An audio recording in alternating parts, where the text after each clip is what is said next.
Hello, അൽ അസ്ജദ് online ക്ലാസ്സിലേക്ക് എല്ലാവർക്കും സ്വാഗതം. ഇന്ന് നമുക്ക് കേറ്ററ്റിൻ്റെ സൈക്കോളജി പാർട്ടിൽ നിന്നും ഒരു 5 ക്വസ്റ്റ്യൻസ് ഡിസ്കസ് ചെയ്യാം. 5 പ്രീവിയസ് ക്വസ്റ്റ്യൻസ് ആണ്. അപ്പോൾ അതുമായിട്ട് ബന്ധപ്പെടുത്തിയുള്ള കുറച്ച് ഫാക്ട്സും നമുക്ക് പറയാം കേട്ടോ. അപ്പോൾ ഒന്നാമത്തെ ചോദ്യം, താഴെ കൊടുത്തിരിക്കുന്ന മുറിഞ്ഞ വരകൾ ചേർന്ന് ഒരു വീട് പോലെ തോന്നുന്നു. ജസ്റ്റാൾട്ട് സിദ്ധാന്തത്തിലെ ഏത് തത്വപ്രകാരമാണ് ഇങ്ങനെ സംഭവിക്കുന്നത്? അപ്പോൾ എന്താണ് ജസ്റ്റാൾട്ട് സിദ്ധാന്തം? ജസ്റ്റാൾട്ട് എന്ന് പറഞ്ഞാൽ ഒരു ജർമ്മൻ പദമാണ്. അതിൻ്റെ അർത്ഥം രൂപഘടന എന്നാണ്. ഓക്കെ, അപ്പോൾ ഈ ജസ്റ്റാൾട്ട് സിദ്ധാന്തം അതിനൊന്നും കുറച്ച് ഡീറ്റെയിൽഡ് ആയിട്ട് കേറ്ററ്റ് എക്സാമിന് ചോദിക്കൂല. ആ ജസ്റ്റാൾട്ട് സിദ്ധാന്തത്തിൽ എന്താണ് പറയുന്നതെന്ന് വെച്ചാൽ കുറച്ച് ചെറിയ ചെറിയ കാര്യങ്ങൾ കൂടിച്ചേരുമ്പോൾ നമുക്ക് സമഗ്രമായ ഒരു ആശയം കിട്ടും. എന്നുവെച്ചാൽ ഇവിടെ തന്നെ നോക്കിക്കേ, എത്രയാണ് 5 വരകൾ മാത്രമാണ് ഉള്ളത്. ചരിഞ്ഞും നേരെയും ഒക്കെയുള്ള 5 വരകൾ. ആ 5 വര കണ്ടപ്പോൾ കുട്ടിക്ക് എന്താണ് തോന്നിയത്? അതൊരു വീട് പോലെ തോന്നി. മനസ്സിലായോ? കുറച്ച് കാര്യങ്ങൾ കാണാം, അതിന് ഗ്രൂപ്പ് ചെയ്തിട്ട് കുട്ടിക്ക് ഒരു ആശയം കിട്ടുന്നു. അതാണ് ഈ സമഗ്രത നിയമം. ജസ്റ്റാൾട്ട് നിയമത്തെ തന്നെയാണ് പഠനത്തിലെ സമഗ്രത നിയമം എന്ന് പറയുന്നത്. അതിലൊരു 5 നിയമങ്ങളാണുള്ളത്. ഒന്നാമത്തേത് സാമ്യതാ നിയമം.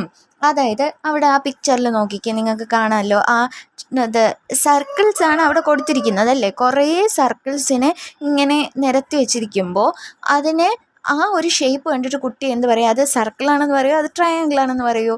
ട്രയാങ്കിൾ ആണെന്ന് പറയും അല്ലേ. അപ്പോൾ അതുപോലെ തന്നെ ആ കറുത്ത വട്ടങ്ങൾ ഒരു നിരയായിട്ടും വെളുത്ത വട്ടങ്ങൾ നിരയായിട്ടും വയ്ക്കുമ്പോൾ അത് ആ കറുത്ത വരകളുടെ നിര, അല്ലെങ്കിൽ വെളുത്ത വരകളുടെ മറ്റേ റൗണ്ടിൻ്റെ നിര എന്നുള്ള രീതിയിലല്ലേ തോന്നുള്ളൂ. അപ്പോൾ കാഴ്ചയിൽ സാദൃശ്യമുള്ളവയെ ഒരു കൂട്ടമായിട്ട് കാണുന്നു. മനസ്സിലായോ? അതാണ് ഈ സാമ്യതാ നിയമം. Law of similarity. സിമിലറായിട്ട് ഉള്ളതിനെ ഒരു കൂട്ടമായിട്ട് ഗ്രൂപ്പ് ചെയ്യുന്നു.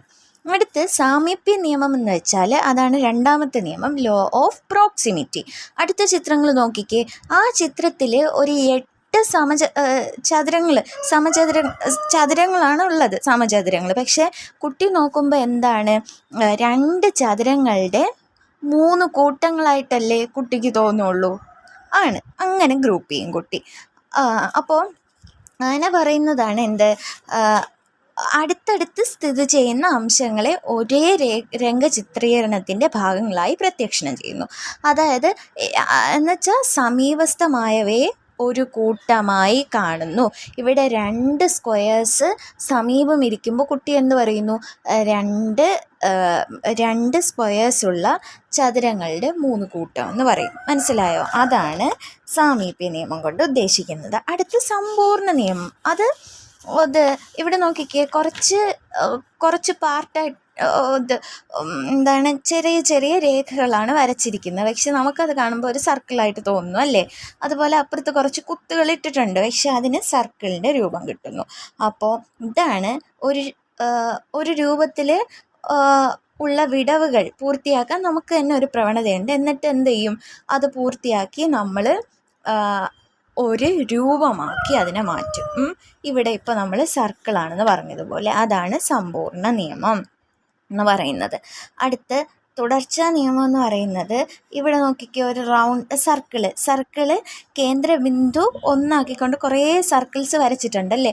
അപ്പോൾ ഇനി അത് തുടരും എന്നുള്ള ഒരു മനസ്സിൽ ഒരു തോന്നൽ നമുക്കുണ്ടാവുന്നു. അതാണ് തുടർച്ചാ നിയമം എന്ന് പറയുന്നത്. പിന്നെ വരുന്നത് രൂപപശ്ചാത്തല ബന്ധം. അത് അത്ര പ്രാധാന്യം ഇല്ലാത്തതാണ് കേട്ടോ. അപ്പോൾ ഇവിടെ നോക്കിക്കേ, ഇവിടെ ഇപ്പോൾ ഇതിൻ്റെ ആൻസർ എന്തായിരിക്കും വരിക? താഴെ കൊടുത്തിരിക്കുന്ന മുറിഞ്ഞ വരകൾ ചേർന്ന് ഒരു വീട് പോലെ തോന്നുന്നു. അപ്പോൾ എന്താണ് ഇവിടെ മുറിഞ്ഞ വരകൾ, അവിടെ ആ വിടവുകൾ ഉണ്ടല്ലേ. അപ്പോൾ നമ്മൾ സമ്പൂർണ്ണ നിയമത്തിൽ പറഞ്ഞു, വിടവുകൾ നേരെയാക്കി അതിനെ ഒരു രൂപമാക്കി തീർക്കാൻ നമ്മുടെ മനസ്സിൽ നമ്മൾ ചിത്രീകരിക്കും. അപ്പോൾ ഇവിടെ എന്താണ് ആപ്റ്റായിട്ട് വരുന്നത്?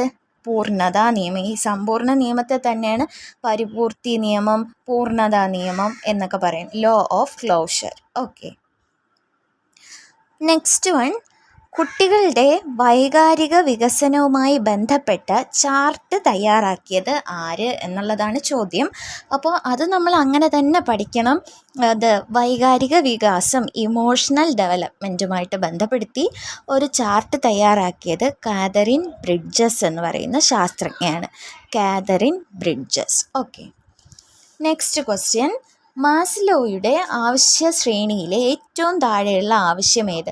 ഈ മാസ്ലോ, അബ്രഹാം മാസ്ലോ എന്ന് പറയുന്ന ശാസ്ത്രജ്ഞനാണ് ആവശ്യങ്ങളുടെ ശ്രേണിയെക്കുറിച്ച് പറഞ്ഞിട്ടുള്ളത്.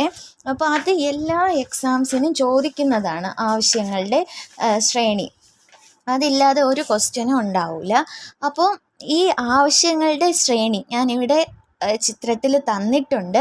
നോക്കിക്കേ, ഏറ്റവും താഴെയുള്ള ആവശ്യമാണ് ഇവിടെ ചോദിച്ചിരിക്കുന്നത്. ഏറ്റവും താഴെ നോക്കൂ, ശാരീരിക ആവശ്യങ്ങൾ. അതിന് മേലെയാണ് ഒരു കുട്ടിയുടെ ശാരീരികപരമായ ആവശ്യങ്ങൾ, അതായത് അയാൾക്ക് വേണ്ടുന്ന ഫുഡ്, അതാണ് ഏറ്റവും പ്രധാനപ്പെട്ട ശാരീരിക ആവശ്യം. അത് ഫുഡ്, വായു, അതുപോലെ വെള്ളം, ഇതൊക്കെ കിട്ടിയാൽ മാത്രമേ അടുത്ത ആവശ്യത്തിലോട്ട് പോവുള്ളൂ. അടുത്തെന്താണ്? സുരക്ഷിതത്വം എന്ന് പറയുമ്പോൾ അത് കുട്ടിക്ക് സ്വന്തം ശരീരം, ജോലി, മൂല്യബോധം, ആരോഗ്യം, ഇവയൊക്കെ ഒരു കുട്ടിക്ക് ആവശ്യമാണ്. അത് കഴിയുമ്പോഴാണ് സ്നേഹിക്കുക, സ്നേഹിക്കപ്പെടുക. ഒരു സുഹൃത്ത് ബന്ധങ്ങളിലൂടെ, അല്ലെങ്കിൽ മാതാപിതാക്കളിലൂടെ, കുടുംബത്തിലൂടെ, പിന്നെന്താണ്, അയൽക്കാരിലൂടെ ഒക്കെ കുട്ടിക്ക് സ്നേഹം കിട്ടുന്നു, അടുത്ത് ആദരിക്കപ്പെടുന്നു.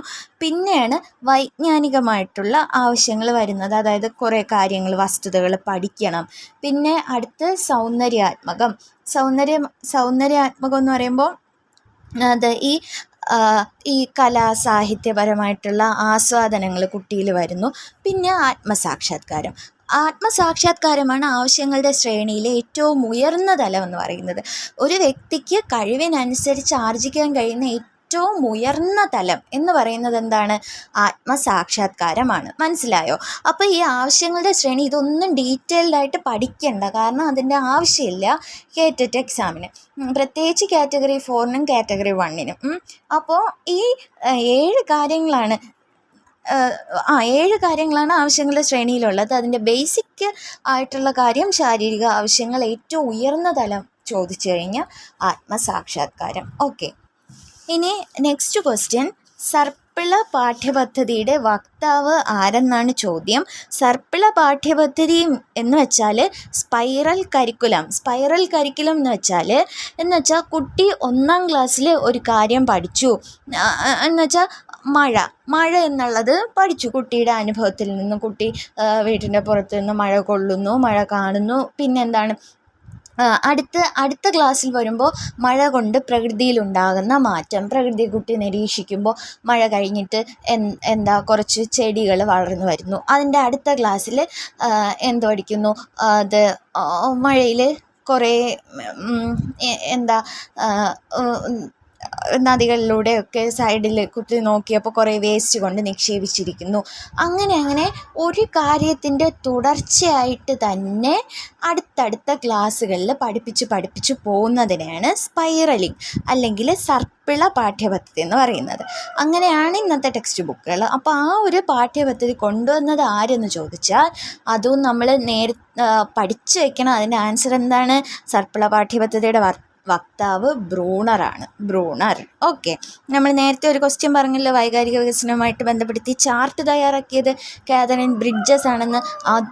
ഇതും ഒക്കെ എല്ലാ കേറ്ററ്റ് എക്സാമിനും നിർബന്ധമായിട്ടും ചോദിക്കുന്ന ക്വസ്റ്റ്യൻസ് ആണ്. ഓക്കെ, അടുത്ത ക്വസ്റ്റ്യൻ. സംസ്ഥാന തലത്തിലുള്ള നിരവധി മത്സരങ്ങളിലേക്കായി ഒരു അധ്യാപകൻ അല്ലെങ്കിൽ അധ്യാപിക പെൺകുട്ടികളെ മാത്രം തിരഞ്ഞെടുക്കുന്നു.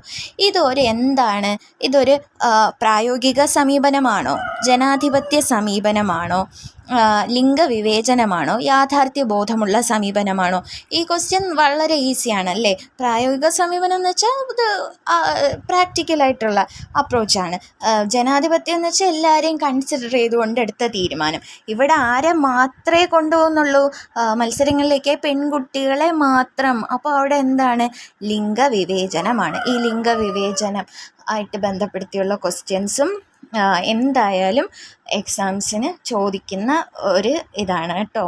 അപ്പോൾ ഇതിൽ ഇനി ആർക്കെങ്കിലും എന്തെങ്കിലും ഡൗട്ടുണ്ടെങ്കിൽ കമൻറ്റ് ബോക്സിലോ അല്ലെങ്കിൽ എന്നെ അറിയാമെന്നുള്ളൊരു എനിക്കും ഒക്കെ ചോദിക്കുക. അപ്പോൾ നിങ്ങൾ ഈ ക്ലാസ് കേട്ട് ഇതിനോടൊപ്പം പഠിക്കണം കേട്ടോ. എന്നുവെച്ചാൽ കേട്ടിട്ട് ഇപ്രാവശ്യം തന്നെ നേടിയെടുക്കണം എന്നുള്ള ഒരു വാശിയോടുകൂടി എല്ലാവരും പഠിക്കണം. അപ്പോൾ നിങ്ങൾക്ക് എല്ലാവർക്കും കേട്ടിട്ട് കിട്ടും. അപ്പോൾ ശരി, താങ്ക് യു.